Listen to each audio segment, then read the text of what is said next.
GTA 6's price could actually be very high, and in today's video I'm going to explore the different ways that GTA 6 will monetize itself and also talk about what the expected cost could be. Now currently with GTA 5 the main monetization model is actually nothing to do with game sales. It's from shark cards and microtransactions that take place within the game. This is nothing new to the gaming industry, but still relatively speaking was actually quite new to Rockstar. If you consider that shark cards were introduced only 2 releases ago, that still makes Rockstar relatively new to implementing this model into their games. When it comes to GTA 6's price, there's 2 schools of thought that we need to consider. Firstly, we have the game cost, but then we also have the potential value for the game, and these are 2 very different things. A few years ago, Strauss Zelnick from Take-Two Interactive, Rockstar's parent company, spoke publicly about how they factor in the price of their games. And this quote has been misrepresented a number of times, but essentially what Strauss Zelnick said is that they price their games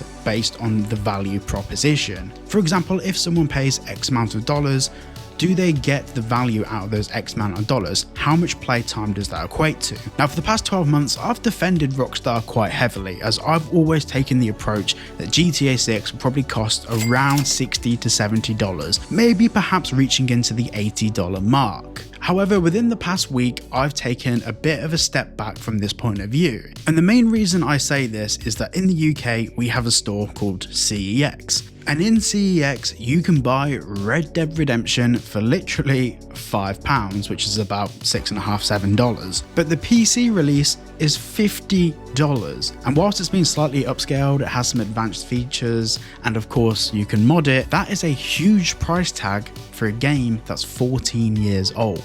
Now in this video, I'm not going to talk about whether that's a good value proposition. If you really want the game on PC and you really want to mod it, etc., that $50 price tag is probably nothing compared to the value you're going to get out of it. Once again, we're talking about the value proposition. However, this, in my opinion, sets a very worrying precedent for GTA 6. And weirdly, my thoughts on the price for GTA 6 are actually nothing to do with the price itself.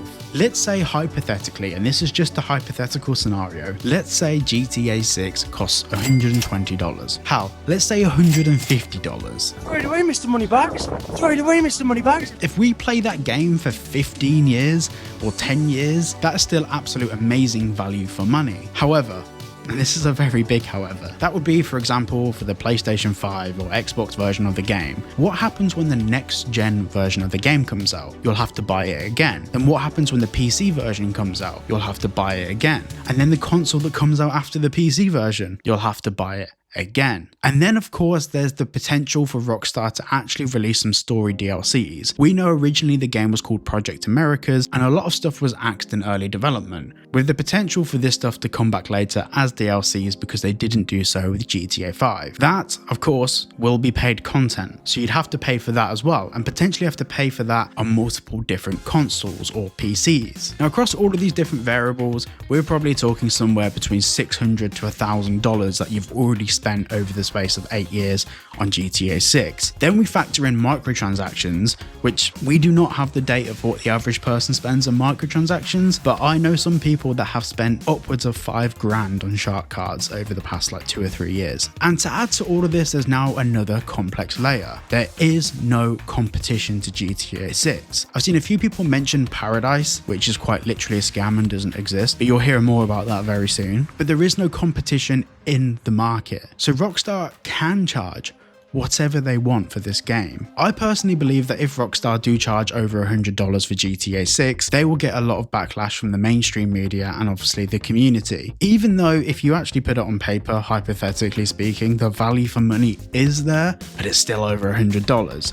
I personally think that GTA 6 will cost about $99.99. I reckon they'll try and keep it under the $100 mark. And now before people say that they still solidly believe it will be $60 to $70, Call of Duty Black Ops 6 just came out and it's $70.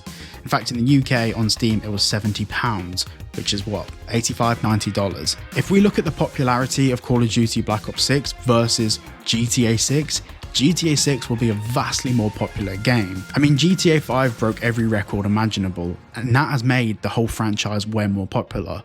GTA 6 will break every single record when it comes to gaming and potentially even music and movies. So overall, I'm very confused about what the actual pricing for GTA 6 will be, but I am going to say now categorically, expect it to be extortionate. That being said, if it is the game that we think it's going to be, the best game ever made, of course it's worth it. But is it worth it when you've got to buy it over and over and over and over again for every single iteration of console that you have? Let me know your thoughts down below. Thank you so much for watching today's video, and I'll see you all in the next one.